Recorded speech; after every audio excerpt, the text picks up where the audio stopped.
আসসালামু আলাইকুম। অনেকেই চান যে কম খরচের ভিতরে বাংলাদেশ থেকে আপনারা জব ভিসা নিয়ে মধ্যপ্রাচ্যের দেশ সৌদি আরবে যাওয়ার জন্য।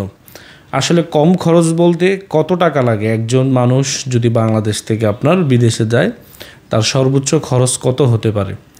যদি আপনি স্পন্সর ভিসায় নিয়ে যান বা যেটাকে আমরা ফ্রি ভিসা বলে থাকি, যদিও ফ্রি ভিসা বলতে কোনো ভিসা নেই, এটি হচ্ছে একটি খরচ। আরেকটা হচ্ছে আপনি যদি কোনো শরিকার ভিসা নিয়ে যান অথবা কোম্পানিতে যান, এটা হচ্ছে একটি খরচ।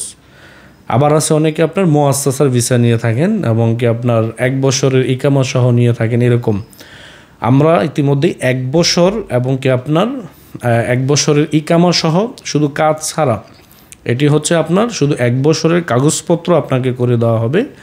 আর জব যেই ব্যাপারটা, এটাকে আপনাকে নিজে মেনটেন করতে হবে বা আপনাকে নিজে পছন্দ অনুযায়ী আপনার নিজে কাজ করতে হবে।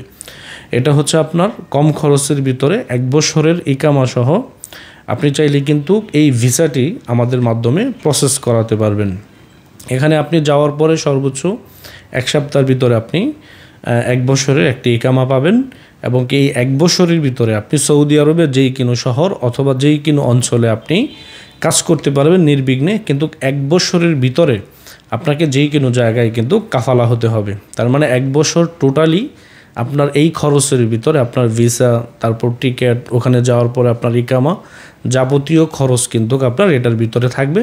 কিন্তু ওখানে যাওয়ার পরে আপনাকে নিজে নিজে কিন্তু জব ম্যানেজ করতে হবে বা আপনার যদি কোনো লোক থাকে তাহলে সেখানে আপনি গিয়ে জব করতে পারবেন। তো আপনার যদি মনে হয় যে এরকম একটি ভিসা নিয়ে আপনি গেলে সেখানে আপনি জব করতে পারবেন, তাহলে কিন্তু কম খরচে আপনি চাইলে আমাদের মাধ্যমে 1 বছরের ইকামা সহ এই ভিসাগুলো প্রসেস করাতে পারবেন। তো অবশ্যই যারা এই ভিসাগুলো নিয়ে যাবেন, আপনারা চেষ্টা করবেন আমাদের মাধ্যমে ভিসাগুলো প্রসেস করানোর জন্য। আমরা 100% ইকামা সহ, মানে 1 বছরের ইকামা সহ কিন্তু আমরা এই ভিসাগুলো ইতিমধ্যে দিচ্ছি। যাদের প্রয়োজন রয়েছে আপনারা চাইলে আমাদের সাথে যোগাযোগ করতে পারেন অথবা সরাসরি আমাদের অফিসে এসে কথা বলতে পারেন।